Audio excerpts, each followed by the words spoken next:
तो दोस्तों आज हम बात करने वाले हैं मार्वल की सबसे अनोखी टीम के बारे में जिनका डीएनए ही सुपर हीरो से बना है, the fantastic four first step.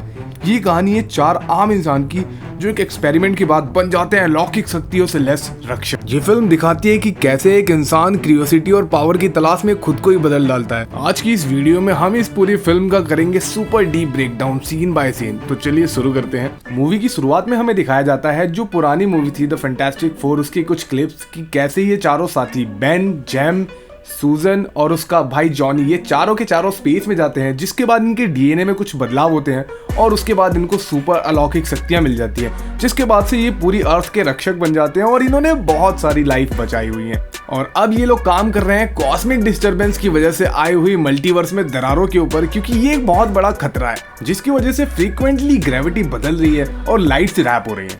Read का मानना है कॉस्मिक डिस्टरबेंस दरअसल एक पैरेलल डायमेंशन से आ रही है जिसे वो नाम देता है जोन नेगेटिव। पूरी टीम मिलकर एक क्वांटम शील्ड बनाती है और एक मिशन तैयार होता है इस डायमेंशन में जाकर वहां की एनर्जी सोर्स को स्टेबलाइज करना। सूजन मिशन की एक्सटर्नल मॉनिटर रहती है। तभी हमें दिखाया जाता है कि एक बहुत ही अच्छा मूवमेंट आने वाला है, क्योंकि अब the fantastic four the fantastic five में कन्वर्ट होने वाली है। हाँ, तुम सही सोच रहे हो, रीड माँ बनने वाला, मेरा मतलब बाप बनने वाला है। तो भाई इस चीज की खुशी पूरे के पूरे अर्थ पे फैल जाती है। तभी हम देखते हैं कि रोबोट और साथ ही जॉनी ये सारे मिलकर उन फ्रीक्वेंसीज को सुन रहे होते हैं जो कि दूसरे यूनिवर्स से या दूसरे प्लेनेट से आती है। जॉनी उसे डिकोड करने की बहुत कोशिश करता है और उसको समझाने की भी कोशिश करता है रीड को, बट यहाँ पे रीड उसकी एक नहीं सुनता और वो अपने एक्सपेरिमेंट में लगा होता है, क्योंकि वो एक टेलीपोर्टिंग मशीन बना रहा था जिसकी मदद से वो अर्थ को इधर से उधर भेज सके।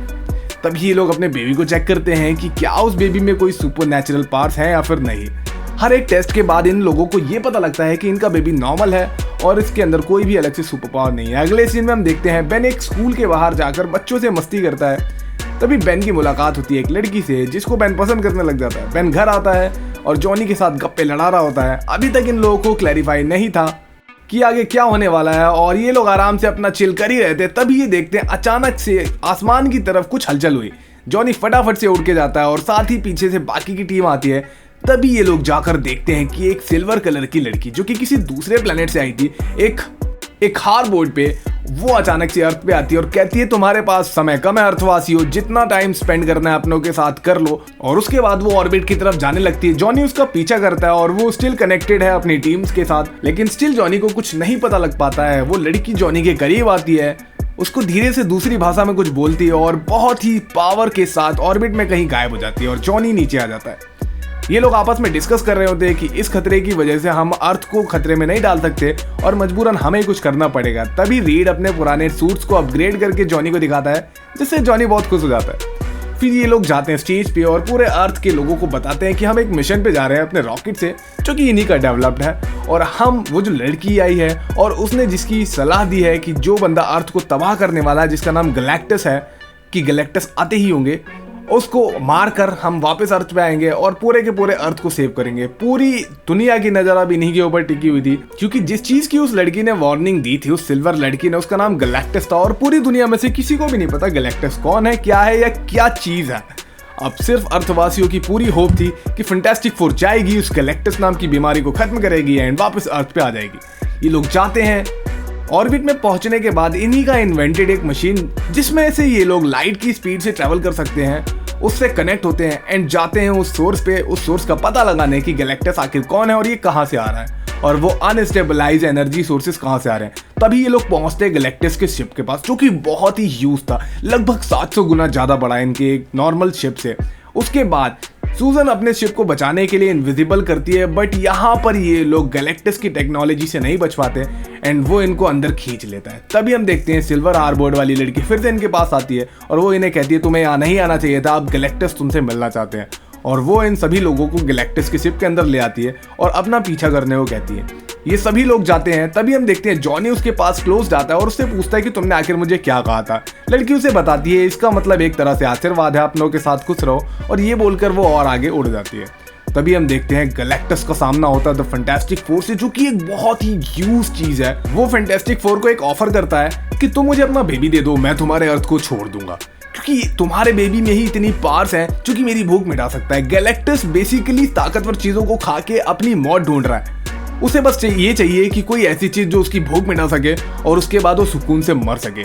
लेकिन यहाँ पर रीड और सूजन दोनों ही अपना बेबी देने से मना कर देते हैं। उसके बाद इन सब लोगों में धुआंधार फाइट होती है। आरबोर्ड वाली लड़की सबको उड़ा रही होती है क्योंकि वो बहुत शार्प एंड फास्ट होती है।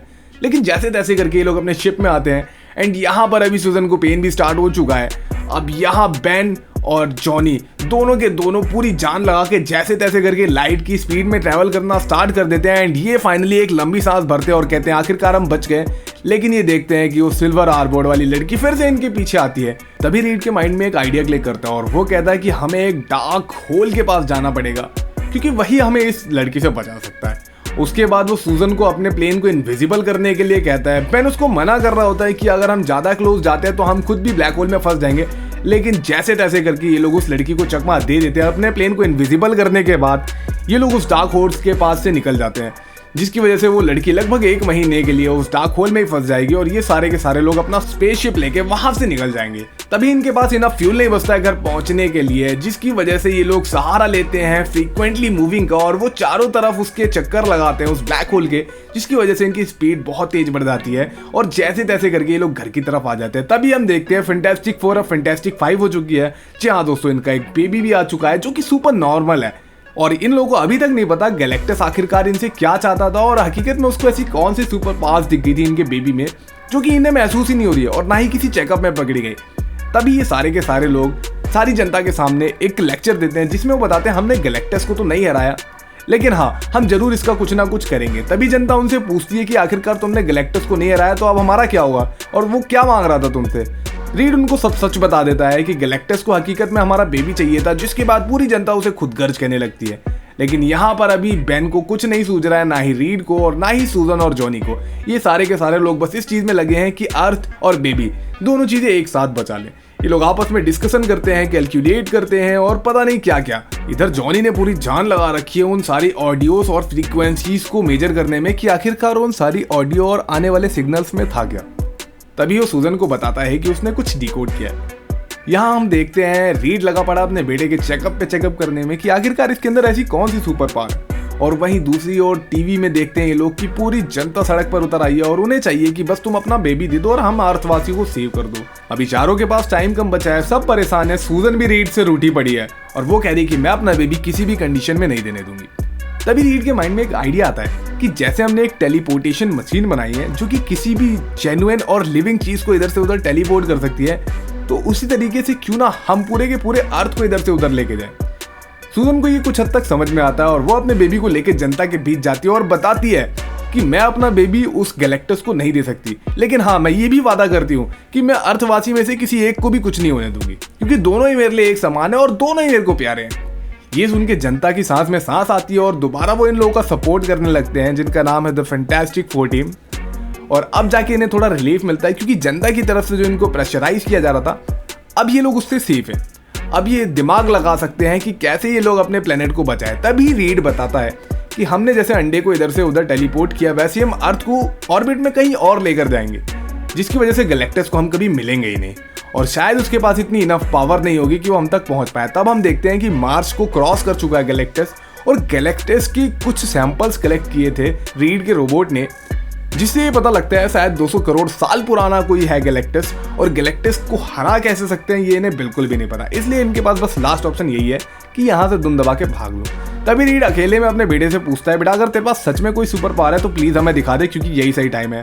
लेकिन वो बेबी कुछ भी रिस्पॉन्स नहीं करता है और वो दिन आखिर आ ही जाता है जब गैलेक्टस अर्थ के पास पहुंच जाता है। तभी हम देखते हैं जॉनी को आखिरकार उन सारी फ्रीक्वेंसीज का मतलब भी पता लग जाता है जो कि उसके पास काफी दिनों से आ रही थी।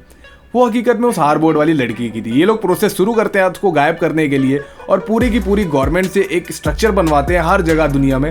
लेकिन जैसे ये लोग प्रोजेक्ट स्टार्ट करते हैं तभी वो हारबोर्ड वाली लड़की सिल्वर कलर की आ जाती है और सब कुछ तबाह करने लगती है। तभी जॉनी उसका पीछा करके उसको एक ऐसी जगह ले आता है जहाँ पे हर जगह स्पीकर्स लगे हुए थे और वो उन लड़की को सारी की सारी वही फ्रीक्वेंसीज और आवाजें सुनाता है जो कि इसी लड़की के प्लेनेट से आई हुई थी। तब वो लड़की को बताता है कि मुझे पता है कि तुम्हारे प्लेनेट को सेव करने के चक्कर में तुमने अपनी कुर्बानी दी है, लेकिन एक प्लेनेट को बचाने के चक्कर में तुमने सैकड़ों और प्लेनेट बर्बाद करवा दिए। जैसे तुमने अपना प्लेनेट सेव किया वैसे ही मैं भी अपने प्लेनेट को सेव कर रहा हूँ। ये सुन के लड़की की आंखों में आंसू आ जाते हैं और वो इमोशनल हो जाती है और फिर वो इनको यहाँ से गायब हो जाने की सलाह देती है। लेकिन लड़की ने वो सारे स्ट्रक्चर्स खराब कर दिए थे जिसकी मदद से ये लोग अर्थ को टेलीपोर्ट करने वाले थे।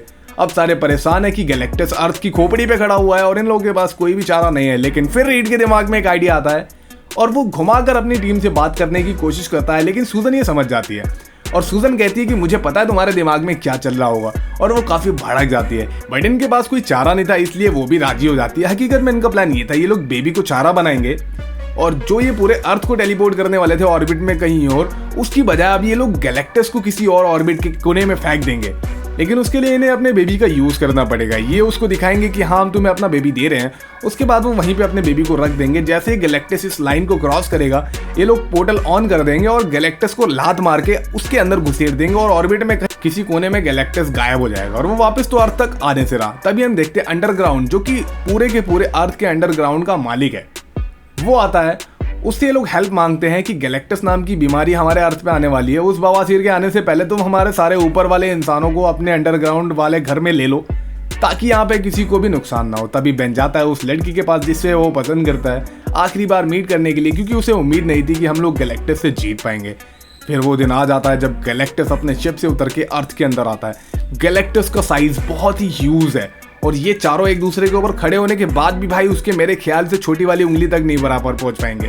तभी गैलेक्टस अर्थ पे आता है, पानी में जंप मारता है और उसके बाद वो आगे बिल्डिंग्स की तरफ बढ़ना शुरू करता है। जहां जहां वो जाता है हर जगह तबाही, और गैलेक्टस की बॉडी में स्पेस और ऑर्बिट जैसी कोई चीज बनी हुई थी जो कि ये बताता है कि ये बहुत पुराना है। उसके बाद फैंटास्टिक फोर की पूरी टीम और साथ ही गैलेक्टस की बहुत तगड़ी लड़ाई होती है। अभी तक हमें सिल्वर आर बोर्ड वाली लड़की कहीं नहीं दिख रही है। ये लोग धीरे से बेबी एक्सचेंज कर देते हैं, लेकिन गैलेक्टस को ये समझ में आ जाता है और उसे पता लग जाता है कि फैंटास्टिक फोर की बिल्डिंग में असली बेबी है, ना कि यहाँ उसके सामने रखा हुआ। तभी ये चारों लोग अपनी पूरी जान लगाते हैं उसको रोकने के लिए, लेकिन ये चारों की धज्जियां उड़ा देता है क्योंकि इसका नाम गैलेक्टस है और भाई ये बहुत ज्यादा ताकतवर है। हम देखते हैं सूजन अपनी कार लेके उसको रोकने की कोशिश करता है, लेकिन गैलेक्टस सिर्फ हल्की सी पार लगा के उसको दूर फेंक देता है। यहाँ पर रीड गैलेक्टस को रोकने की कोशिश करता है, बट गैलेक्टस उसको भी खींच के एकदम रबड़ी की तरह थू कर देता है। बेन और जॉनी को भी वो एक झटके में बहुत दूर फेंक देता है। फिर उसके बाद गैलेक्टस जाता है फैंटास्टिक फोर की बिल्डिंग की तरफ। रोबोट खतरा आते ही अपने की पूरी बिल्डिंग का शटर बंद कर देता है, बट ये मूवमेंट बड़ा क्यूट था क्योंकि गैलेक्टस ने एक हाथ में उस बेबी को बाहर निकाल लिया और अब वो उस बेबी को अपने साथ ले जाने के लिए तैयार था। तभी हम देखते हैं भाई सूजन अपनी पीक पावर पे होती है और वो गैलेक्टस जैसी बड़ी बवासीर को अपने हाथों से रोक देती है अपनी सुपर पावर से। लेकिन इसके बाद सूजन की कंडीशन बहुत बुरी हो गई थी, बद से बदतर एकदम। लेकिन वो लोग जैसे तैसे करके गैलेक्टस को उस पोर्टल की तरफ लेके जाते हैं। सूजन ने अपनी 1000% पावर का यूज कर लिया था। जॉनी यहाँ पर पोर्टल को ओपन कर देता है। रीड और बेन मिलकर बेबी को बचाने की कोशिश करते हैं और रीड जैसे तैसे करके बेबी को ले आता है। गैलेक्टस पोर्टल के अंदर आधा घुस गया था, लेकिन वो फिर बाहर निकलने लगा और अब सूजन भी बेहोश हो गई थी।